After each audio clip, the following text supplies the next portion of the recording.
মই এইটো কথা বিচাৰো যে বিজেপি যদি থাকে আমি বিজেপিয়ে সকলোকে একেলগে বান্ধি ৰাখিব বিজেপি যদি নাথাকে সকলোৱে একেলগে বান্ধ খাই নাথাকিব এডাল মৰমৰ বান্ধ এই মৰমৰ বান্ধটো বিজেপিয়ে অলপ টাইট কৰি ৰাখিব সেইকাৰণে বিজেপিক আমাক লাগে ভাৰতীয় জনতা পাৰ্টিৰ প্ৰতি এইবাৰ ৰাইজৰ এক বিপুল উৎসাহৰ পৰিৱেশৰ সৃষ্টি হৈছে মই বিশ্বাস কৰোঁ যে এইবাৰ বিটিআৰৰ নিৰ্বাচনত ভাৰতীয় জনতা পাৰ্টি এটা শক্তিশালী দল হিচাপে প্ৰতিষ্ঠা হ'বলৈ সক্ষম হ'ব ইলেকশ্যন ঘোষণা হোৱাৰ পিছত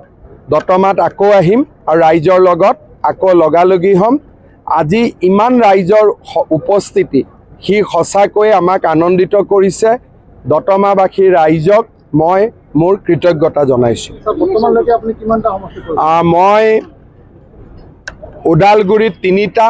তামুলপুৰত 3টা 6টা বাক্সাত 2টা 8টা চিৰাঙত 3টা 11টা আজি 12 নম্বৰ যিকেইটা সমষ্টি আপুনি পৰিভ্ৰমণ কৰিলে সেইকেইটা সমষ্টিটো গোটেইকেইটা জিকিল 12টা জিকিবনে তাতে 12 মানে চক ইলেকশ্যনতো প্ৰতিদিনে পৰিৱেশ সলনি হয় আজি যদি ইলেকশ্যন হয় 12টাই জিকিল কিন্তু অহাকালি কি হ'বতো ময়ো ক'ব নোৱাৰোঁ গতিকে না পূজাৰ আগতে ইলেকশ্যন হ'ব পূজাৰ আগতে ৰিকাউণ্টিং যদি ক'ৰবাত কৰিব লাগে ৰিপুলিং হ'ব আৰু পূজাৰ আগতে ইলেকশ্যনৰ ৰিজাল্টটো ডিক্লেয়াৰ হ'ব অৰ্থাৎ 28 তাৰিখে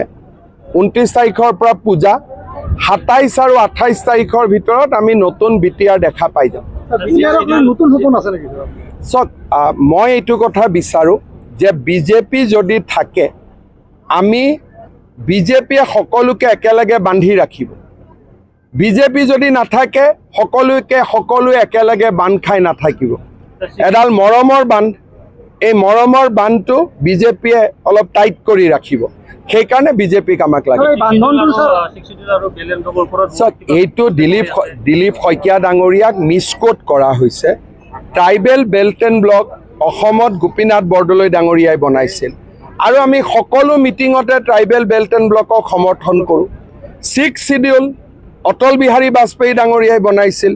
আমি অটল বিহাৰী বাজপেয়ী ডাঙৰীয়াক সন্মান কৰোঁ আৰু যোৱা 4.5 বছৰ 5 বছৰ মইতো একেটাই কাম কৰি আছোঁ যে 6 শিডিউল সফল হওক ট্ৰাইবেল বেল্ট এণ্ড ব্লক সফল হওক আপুনি বিচৰা বাতৰি পাব কেৱল নিউজ 18 এপত নিউজ 18 এপ ডাউনলোড কৰিবলৈ স্ক্যান কৰক এই QR কোড গুগল প্লে ষ্টৰতো পাব এই নিউজ 18 এপ